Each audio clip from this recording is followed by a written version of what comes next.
সকলেই দেখেছেন কিছুক্ষণ আগে গণপ্রজাতন্ত্রী বাংলাদেশের প্রধানমন্ত্রী হিসাবে আমাদের সকলের নেতা বিএনপির চেয়ারম্যান জনাব তারেক রহমান প্রধানমন্ত্রী হিসাবে শপথ দিয়েছেন।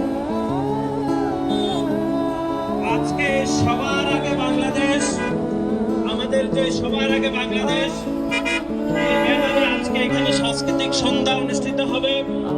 আপনাদের সকলের সহযোগিতা কামনা করছি আমরা।